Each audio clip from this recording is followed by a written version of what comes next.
Good evening, neonate. Isaac Abrams. I've been expecting you. Seems the wooden soldiers of the Camarilla shuffle in a little too often these nights.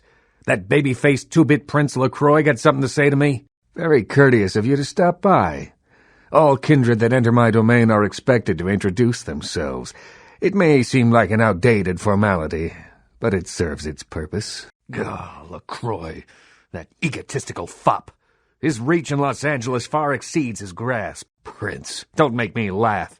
Prince is a title, an outdated and absurd bit of jargon given to any fool that would scheme hard enough for it. I don't recognize it, and neither will any kindred under the protection of this barony. I don't fear LaCroix, nor do I give a damn about his jackboots, sycophants, and court jesters. Let them all come to Hollywood. It would be a battle sequence worthy of Kurosawa. By all means, please do. Now tell me, what brings you to Hollywood? And don't tell me you're just here to stroll the Walk of Fame. A sense of humor. Good. I like that. Just keep in mind, while you're in my domain, you follow my rules. There's already enough dust in California as it is. Is that right? And exactly what kind of business would that be? You know who could play a tough guy? Edward G. Robinson? Jimmy Cagney? Brando? You couldn't polish their shoes. You keep your little secrets if it makes you feel special. Just keep in mind, while you're in my domain, you follow my rules.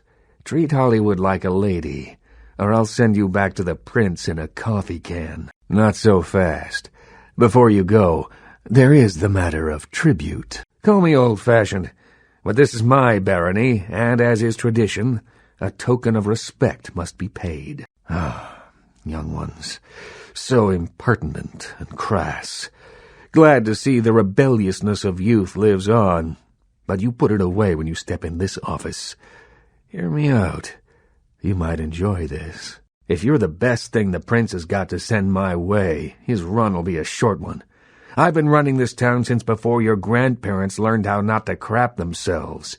Do you really believe you get back to your prince in one piece? But it doesn't have to come to that. All that I ask is that you pay your proper tribute, just like every other kindred that comes through Hollywood. No more, no less. LaCroix wouldn't have sent you into Anarch territory unless he was desperate. Maybe I'm mistaken, but in your Camarilla, he can call a blood hunt on anyone who, quote-unquote, breaks the rules. Small-timer like you returns empty-handed. Who knows? You want to hear me out now? What I want is a simple exchange. Last week I paid for a certain item, a movie, and this evening I got an email saying that the seller is ready to deliver it. Unfortunately, he's become a bit paranoid all of a sudden. Won't meet me in person, won't drop it off, won't even answer his phone. Says he'll send the location of the pickup to a computer in the nearby internet cafe tonight. You see where I'm going with this? Good. There may be hope for you yet. Now, pay attention. Here's what I want you to do. Absolutely not. You pull that cowboy routine anywhere in my city, and I'll personally take an interest in seeing you suffer. I had in mind something a bit more subtle. Now, pay attention. Here's what I want you to do. Go to the Ground Zero Internet Cafe, look for a directory named Joseph K., and use the password Kafka. There'll be an email in there that will specify a nearby location. Meet the contact, pick up the item, come back. Not too painful, right? You live long enough, you'll be asking some whelp to do the same thing. And as I mentioned, this is simply a matter of tribute. Tough. But I guarantee you, if you do this, I'll go against all my better judgment and assist you in return, even if you are working for LaCroix. There'll be plenty of time for questions later. I'll explain everything when you get back. Speaking of paranoia, no. Simple pickups, all that's involved. You made good time. Hand me the item. Don't have it, do you? You still don't have it, do you? Did you at least make a good excuse?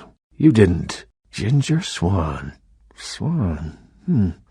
Not an animal. A name. Brings back a lot of memories. 70 years ago, wasn't a man in this city that wouldn't have given up his family, career, or anything else for one night with her. That depends. You believe in an afterlife? Ginger Swan's been dead since the 50s. 20 years after, there are still grown men weeping at her grave.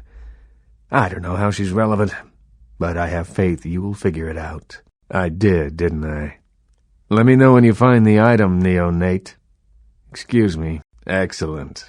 In the meantime, consider yourself a welcome guest in my barony.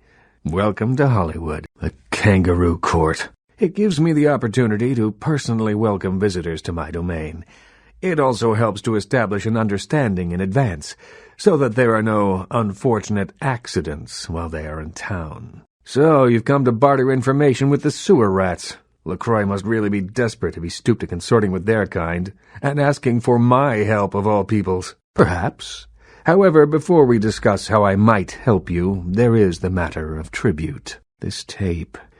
I'm in a hurry to find out what's behind all the hype, so get comfortable. I do have a feeling that whatever's here may be of use to both of us, however. It's more disturbing than I was led to believe. You can understand my concern now, can't you? I didn't doubt you'd find this, and I apologize if I was overly imperious before. A reflex action. I get a lot of young blood in here forgetting their place. I'll assist you as reasonably as I can with your task. But first, it just so happens that around the time this snuff film started circulating, the Nosferatu disappeared. I tried to elicit their help in tracking down the source, and for the first time in all these years I was dismayed by their absence. I assume it does. It's awfully coincidental otherwise. And those creatures. I don't know how many professional FX houses could pull those off. There's a problem, though, in that the film's incomplete. The first half is damaged. We need a complete copy. Usually I just put the word out I'm looking for them, and sooner or later, they appear. If you think you can find them without my assistance, the door is over there. Again. Behind the spit-shine gloss of the Hollywood Dream Factory, there's another city churning out a vile byproduct for the furtive consumption of a debauched audience.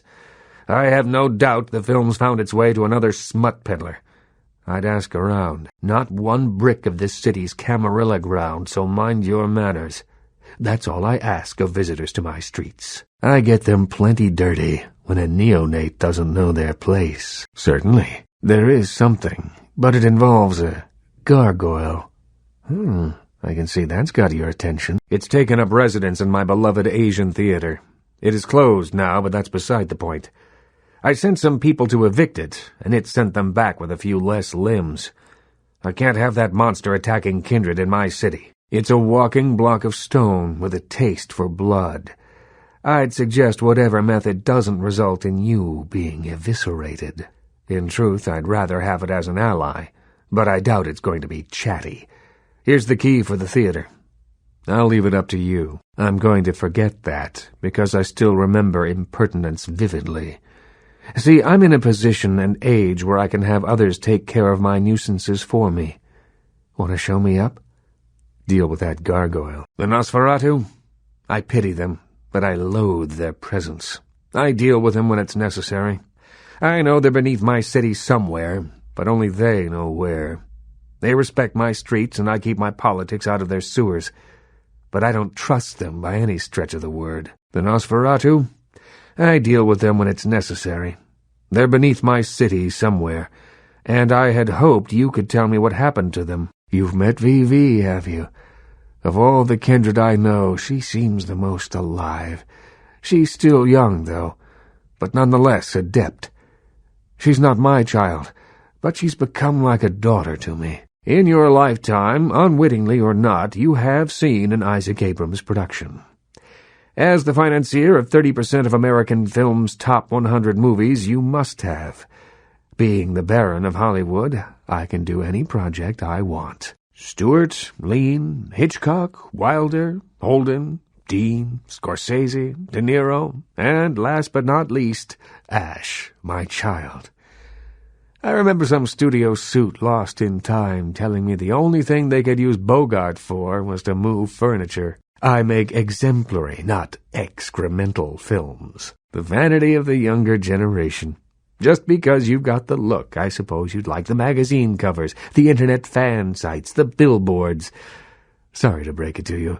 That opportunity died when you did. Unless you're the most spectacular actor I've never heard of, your look would be a tough sell. But don't take it too hard. Once you're dead, there's no such thing as good publicity. Ash. Where do I begin? 7 years ago, I saw a casting session for what would become Negative Zero. The moment I set eyes on him, the passion of his performance. I knew he had it. I hadn't seen anything like him since Clift or Dean. He had the looks, the charisma, allure, that undefinable quality that makes a film legend. My first movie with him made him a sensation, and it also changed him. Once everyone knew who he was, I no longer did. The parties, the drinking, the sports cars, the women. One night when I came to discuss his next role, I found him nearly dead of an overdose, and I couldn't let him go. I didn't. I acted on impulse. I'd seen so many others die before their time, but with Ash, I had a chance to prevent that fate. It devastated Ash. He still wanted to act, but I denied him his place in the limelight.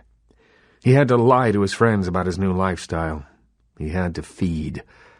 I gave him a club, a scrap of his former glory. I did everything I could to facilitate the change. He feels obligated to me. I don't think he hates me. Resents me, maybe. I am his sire, and he is my child, and there is a responsibility and respect inherent in that bond, even if we are no longer the friends we were. He spends nearly all of his nights in his club, the Asp Hole. I admit it, too old-fashioned to appreciate it. To me, it's the compressed essence of everything that's wrong with the film industry today. I thought you'd come crawling back in here. Any luck? Evening.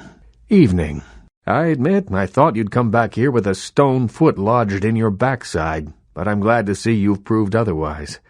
You've got a lot of promise. It's a shame you're still working full-time for the wrong side. I'd like to hope so. Well, if you'll excuse me. LaCroix's chosen his agents well, I won't deny that. But in time you realize just who you serve. Excuse me. A gargoyle serving in the defense of Hollywood. Exceptional. I'm sure it'll come as quite a surprise to the first shock troop that crosses the city line. You've got a lot of promise. It's a shame you're still working full-time for the wrong side. Yes? Are you positive? So, that's where the gargoyle came from. If something like this got out, it'd be humiliating for him. Why, if the right people found out about this, it'd be all over town by the end of the night. Well done, neonate. Then this is no doubt the work of a fiend. Hand me the tape. There might be something on it that will give us some insight into what its motives are. The house in the tape, I know it. It's in the hills, King's Way, if I'm not mistaken. My guess is that the fiend that made this tape is using these creatures to hound the Nosferatu, which would explain their sudden absence. They're trapped. Well, it's unfortunate that the prince needs you to see the Nosferatu, because it looks like this fiend knows how to get at them, and I doubt he's going to draw a map for you. Looks like King's Way is your only way in, unfortunately. I can have a car drop you off when you're ready. If I don't hear from the Nosferatu within the next few nights, I'll tell LaCroix he's going to need a new leading man and march a few of my own troops up the hill to finish the job. I can have a car drop you off when you're ready. If I don't hear from the Nosferatu within the next few nights, I'll tell LaCroix he's going to need a new leading lady and march a few of my own troops up there. An impressive achievement, young Toreador. Someone of your character doesn't come in here every night. I'd like to give you something. It's not much. Just my way of letting you know that the barony of Hollywood appreciates your service. I'm glad to see the blood of my clan has found its way into the right people. Hopefully you won't spill it foolishly in some pointless display of fealty for that damned LaCroix. Come by in a little while. I should have something for you then. Then there is nothing I can do. Involving myself would be... No, I'm certain Ash will find some way out of his mess. It would be foolish not to be. Once they've got your scent, they're like murderous paparazzi. I don't question the difficulty of escape, but I have faith in my child. I'll say no more about this. If I may give you one final word of warning, do not trust LaCroix. Do not play the damned politics of the Camarilla. This city hasn't needed them in a long time, and won't ever. When you're all used up to him, you'll be in no position to dwell on that mistake. That's for you to decide. I only know who you can't trust. Here, and thanks again for your help earlier. And remember what I told you about LaCroix. You're good, kid. He doesn't deserve you. Your clan appreciates a good joke, doesn't it? Don't you find it the slightest bit hilarious that LaCroix would send you to ask me, of all people, where he could find the Nosferatu? Has it truly come to this? I'm willing to give you my full cooperation, provided you pay proper tribute. I admire your moxie, kid. You give whatever it is up there hell. You head to Kingsway yet? Good to see you again. Any reason you're still in my city? Kindly remove yourself from my office. Yeah. No. Thanks. I appreciate it. What? I'm not sure. Can't help you. How about that? By the way, take this. I'll send you an email.